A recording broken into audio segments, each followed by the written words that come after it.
Hi there, welcome to our practice set on graphing lines. Give this video a thumbs up if you find it helpful. Give me some comments, let me know what you'd like to see more of. And without further ado, let's jump into the problems. Pause the video to work these problems on your own and then come back to check your work.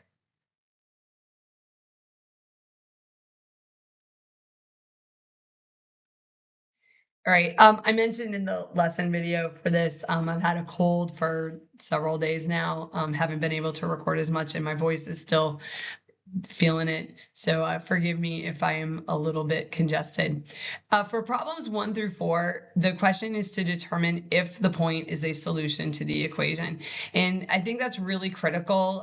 The solutions are the points that are on the graph. And so another way that you might hear directions like this is determine if the point is on the line or on the graph of the line. So those are two other ways you might hear the same directions. So is the point a solution or is the point on the line or on the graph of the line? You would be being asked to determine the same thing. And that's why it is so critical to know what the graph is. The graph is the picture of the solutions or the pictures that make this equation true. And that's literally how we come up with graphs in the first place. So in the first one, we have a value of x is 0 and y is 3. And that just tells us what we're plugging in. So we'll plug in 0 for x and 3 for y. And we're looking to see if that's true. Well, 3 times 0 is 0, 5 times 3 is 15, and 15 plus 0 plus 15 is 15, leaving us with 15 equals 15, which is true. And so the answer would be yes. Always make sure to answer the question. Don't leave it as 15 equals 15. You want to answer like, yes, this point is a solution, or yes, this point is on the line or on the graph. Okay, so make sure that you do answer the question that was being asked. For the next one, we're going to plug in x is equal to 1 and y is equal to 4. So we have 3 times 1 plus 5 times 4. And you might be able to tell right away that that is not equal to 15. You might say, well, okay, 5 times 4 is 20, and we add to that, it's not 15. But if you are asked to show your work, do take it all the way. So 3 times 1 is 3, 5 times 4 is 20, and 3 plus 20 is 23, which is clearly not a true statement. And so the answer is no.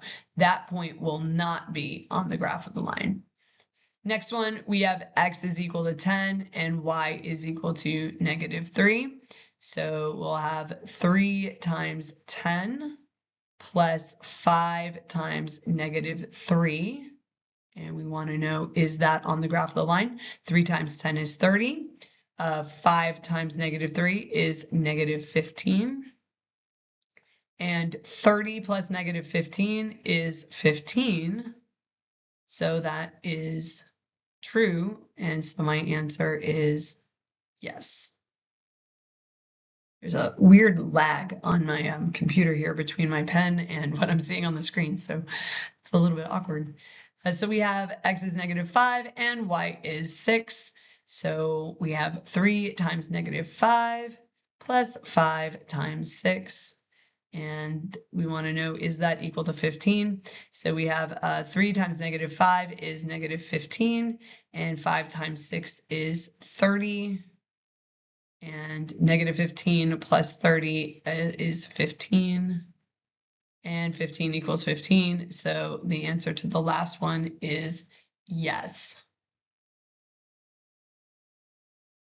And there we go. And again, this particular skill, it's something that you do at first when you're first encountering graphs. It is not the kind of question that you'll be asked for a long time or in your advanced classes. So at first you might need to show this work. Later you would probably plug this into a calculator because it would be one step in a much bigger problem. Okay, this next one is asking you to find 3 solutions for that equation. And there's actually an infinite number of solutions that you could find. So it is entirely possible that I can work this out and you're going to stare at your paper and you have totally different things.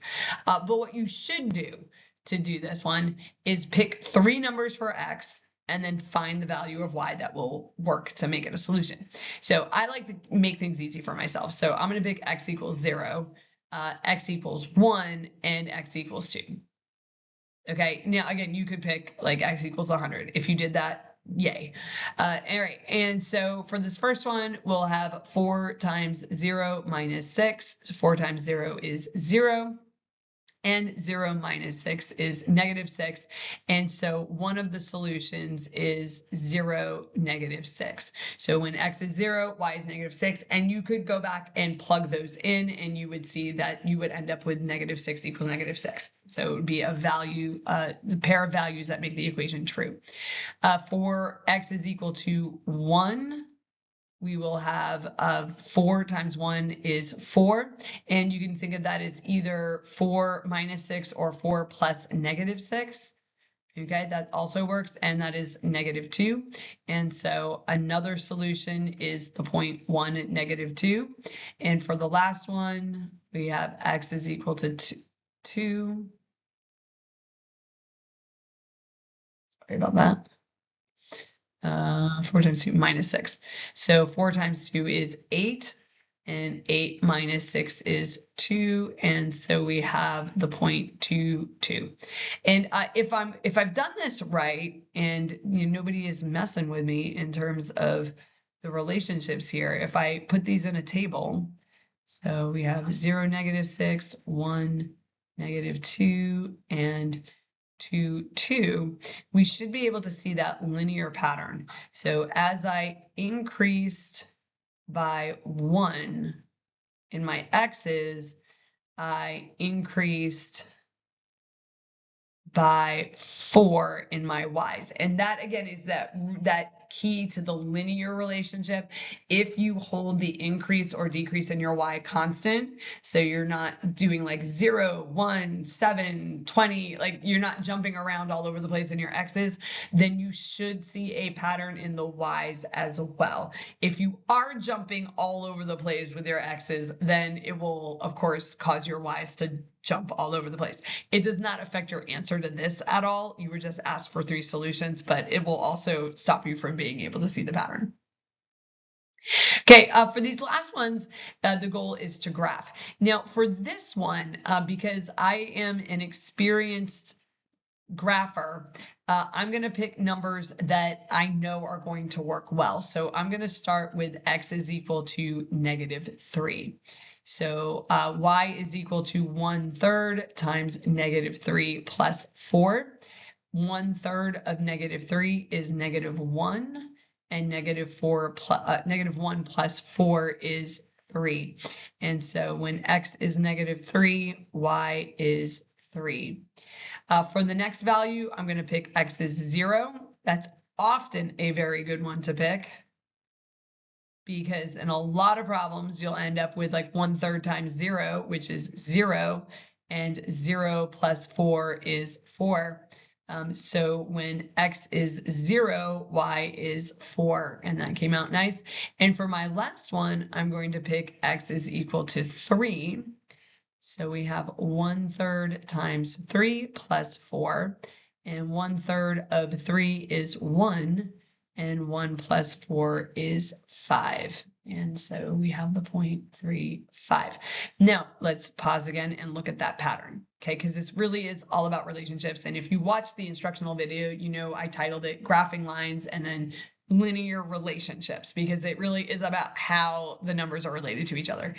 In my x column, I am increasing by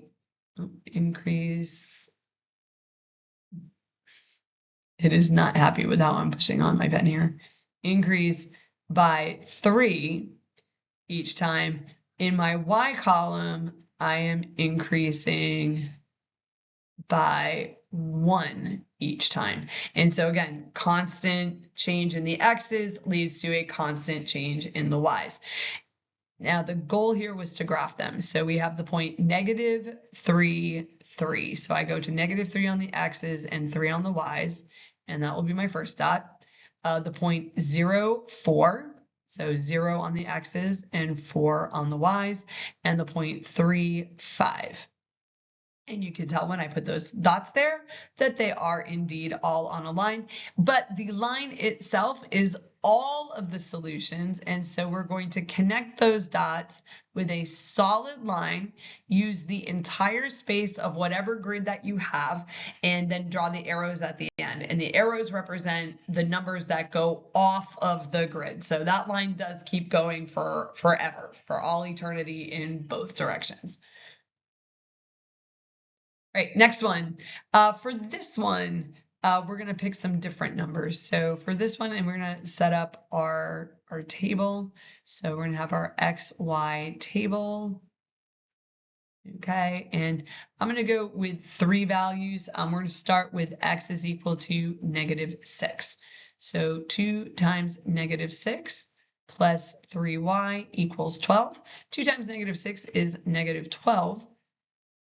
Plus 3y is equal to 12. And then to get rid of this -12, we'll add 12 to both sides. -12 plus 12 right here is 0. So that's why it cancels out, leaving us with 3x is equal to 24. And then dividing both sides by 3, we get y is equal to 8. So filling in my table, we have when x is -6, y is 8. For my next point, we are going to use 0. 0 is my favorite number, so all of my students know that. So 2 times 0 plus 3y, that is equal to 12. 2 times 0 is 0, and 0 plus 3y is 3y. Dividing both sides by 3, we get y is equal to 4. And so when x is 0, y is 4. Now, right here, you might observe what's like a really important feature of lines is when I increased by 6, so I went from -6 to 0, so I increased by 6, my y value decreased by 4. So if you know that, then you might be able to say, well, if I increase by 6 again, so I go from -6 to 0 and then from 0 up to 6, then I should decrease by 4 again. So 8 minus 4 is 4. 4 minus 4, it should be 0 if we're doing our calculations correctly and this pattern holds. So let's take a look and just see if that's right. If I pick x is equal to 6, so this would give me 2 times 6 plus 3y is equal to 12. 2 times 6 is 12. And then we'll subtract 12 or add -12, however you want to picture that. 12 minus 12 right here is 0, reminding ourselves why it cancels out. 12 minus 12 is 0, and 0 divided by 3 is 0. And so that does match what we thought it would be because it is a line. Again, keep your focus on the patterns, not just can I put dots on a coordinate plane and connect them the right way. Like, there are patterns to how the numbers work, and if you see those patterns, you will have so much advantage over your classmates and be able to dive into more of what we can do with lines. Now, when I graph these points, we should see that line. So -6, 8 puts me, I'm going to make sure I don't move my dot. There we go. -6, 8, just double checking, making sure I put that in the right spot. 0, 4 puts me right here. And if I'm lucky, not lucky, but accurate, I guess, the other point should be down here somewhere because you guys can't see what I'm doing if I don't change over the pointer, because I've got these 2 points. All right. The other point should be like down here somewhere to be on that line. And the point 6 is 0 is. And then I will connect these with the best line I can. If you've got like a ruler, awesome. That is obviously horrible. It should be a straight line, but this video is getting long. I don't want to redo it. Okay, so it should go through all those points. If I had a ruler tool that I could use, then like it would be awesome. Now, what I want you to take away from that one is that I didn't really need the third point. I was able to predict where this line was going to go without having the third point. And that gets to a geometry concept that is really important, which is that 2 points determine a line. All you need to be able to graph a line is 2 points. A lot of times teachers will have you do a third point because it serves as a check. If you get the first two and the third one's like over here, then you know you've made a mistake. And you might not know which point is the mistake, but one of those points has an error in it, and it will flag you to come back over here and check that scratch work. Okay, so that's why your teacher might require you to do 3 points. As you get better at graphing lines, then you might be comfortable doing 2. And then we have a couple of quick ways that we can get 2 points, but we have to cover a couple more concepts first. Now, for this one, I decided let's do the graph fully by hand here. And that's not because there's anything wrong with the way I was doing it. I just figure most of you are probably doing this on a piece of scrap paper or a piece of graph paper or something. And like here I have these beautiful graphs like show up. So for this one, I'm going to go back to x equals 0, x equals 1, and x equals 2. Okay, so y equals -2 times 0 minus 4. -2 times 0 is 0, and 0 minus 4 is -4. So if I've got my little table, when x is 0, y is -4. Next one, -2 times 1 minus 4. -2 times 1 is -2. And -2 minus 4. Now, for a lot of people, instead of doing -2 minus 4, which can send people astray and they do some weird things, think of it as -2 plus -4, which will make it clearer for a lot of folks that it is -6. So when y is, or x is 1, y is -6. And then the last one, y is equal to -2 times 2 minus 4. -2 times 2 is -4. Okay, and then I'm going to change that to plus negative, because a lot of times like I'll hear -4 minus 4 and students will say 0. And I'm like, nope, you went the wrong way. So it's -2 plus -4, which would give me the -8. And focusing again on those patterns. So looking over here, I increased by 1 and I'm decreasing by 2. Again, if you pick random values, you'll end up with random values on your table, which won't be as helpful. Now, when you're doing a graph by hand, okay, and you're setting up your coordinate plane, graph paper helps. A straight edge helps. It depends on how picky your teacher is. Typically, we'll go out, between 5 and 10 in every direction. If you don't put any numbers, it's assumed to be scaled by 1, but always follow your teacher directions. So your teacher might require you to have numbers. And if you're in a science class, you almost certainly will have to have numbers, okay? Because you'll scale things very, very differently. So 1, 2, 3, 4, 5, 6, and -1, -2, -3, -4, -5, and -6. And so my first point is 0, -4. So my first point is right there. X is 0, y is -4. Next point is at 1, -6. Now, when you do it this way, it obviously is going to be not as good as if you have a grid, okay? And my last point is 2, -8. Now, I did not make my grid the right size, so I'm gonna have to kind of estimate that and add it on there. But it's good enough that I know that these points are in a line. So even though I'm having to be a little bit dodgy there, and then when you're drawing your line, again, use the space that you have.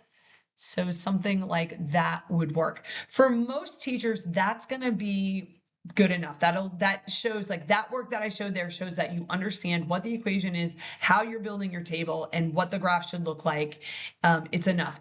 Always follow your own teacher's directions when it comes to what you need to show on your graphs. So you don't do what I do, or what I say. Follow your teacher's directions. But that's how you would put together a graph by hand, and it shouldn't be taking you like 20 minutes to do it, okay? It doesn't need to be that perfect.